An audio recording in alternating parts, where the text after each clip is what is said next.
The Doral Golf Resort near Miami has been struggling ever since its owner, Donald Trump, kicked off his bid for the presidency. In the span of 2 years, its net operating income fell by almost 70%. Maybe that's why what passes for presidential diplomacy these days includes this pitch, made by Mr. Trump just after the Group of Seven summit in Biarritz, France, on Monday. With Doral, we have a series of magnificent buildings. We call them bungalows. They each hold from 50 to 70 very luxurious rooms with magnificent views. We have incredible conference rooms, incredible restaurants. Mr. Trump boasted at a news conference, explaining why Doral should host the next Group of Seven meeting. And what we have also is Miami, and we have many hundreds of acres, so that in terms of parking, in terms of all of the things that you need, the ballrooms are among the biggest in Florida and the best. A follow-up tweet by the official White House account seemed to present the site's selection as a done deal. Few people would doubt that a Trump resort had adequate space and parking to accommodate such a gathering. Mr. Trump has built his brand on the core principle that bigger is better. The more relevant question is whether it is ethical, or even legal, for a United States president to use a summit meeting to flog his resort and then host an official event at it, all to his personal profit. Trump would basically be compelling foreign governments to spend money at his personal resort, while promoting the resort on the world stage. Deepak Gupta, an ethics lawyer, told The Times, "It's not hard to imagine why the president would be tempted to throw his Miami property a little extra business. High-profile global gathering could give the resort's bottom line a much-needed boost." Thus far, lawsuits accusing Mr. Trump of violating the foreign and domestic emoluments clauses of the Constitution have proved less than successful. According to some constitutional scholars, those clauses prohibit presidents from profiting from public office beyond the basic compensation. In December 2017, a federal judge dismissed a case filed in New York by an ethics watchdog group alleging that Mr.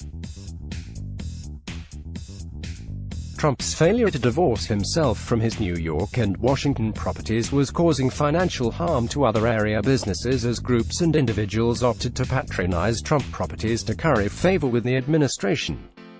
This July, a federal appeals court panel dismissed another case, this one brought by the District of Columbia and the state of Maryland, making similar claims that businesses in the jurisdictions were being harmed by the unfair competitive advantage enjoyed by the Trump International Hotel in Washington. The three-judge panel ruled that the District of Columbia and the state of Maryland lacked the legal standing to bring such a case. In both cases, the plaintiffs vowed to fight on. A third emoluments case, this one brought by congressional Democrats, is still wending its way through the system. Asked about the perception that he was profiting from his office, Mr. Trump insisted the presidency is a money loser for him, estimating that it will cost him anywhere from $3 to $5 billion. As for ethical qualms, Mr. Trump has never been one to let niceties stand in his way. He is unlikely to be moved by objections from Democratic lawmakers, such as Senator Ron Wyden of Oregon, who declared, under no circumstances should the G7 be held at the Trump's Doral Resort, which would be one of the most egregious examples of corruption and self-dealing in a presidency replete with them. Indeed, while most presidents strive to avoid the perception of corruption and self-dealing, Mr. Trump takes obvious delight in flouting the usual constraints on his position. 2 words, tax returns. As he sees it, such concerns are for suckers, and he has no intention of being bound by them, no matter how much his behavior erodes public faith in government. But at least the collapse of democratic norms will come with ample parking. Related more on emoluments concerns in the Trump White House. Trump has just the place for the next G7 meeting, his own golf resort. 2019 Trump still makes money from his properties. Is this constitutional? Deck. 17. 2018 The Times is committed to publishing a diversity of letters to the editor. We'd like to hear what you think about this or any of our articles. Here are some tips, and here's our email, letters@nytimes.com. Follow the New York Times opinion section on Facebook, Twitter @NightOpinion, and Instagram. Let's block ads. Why?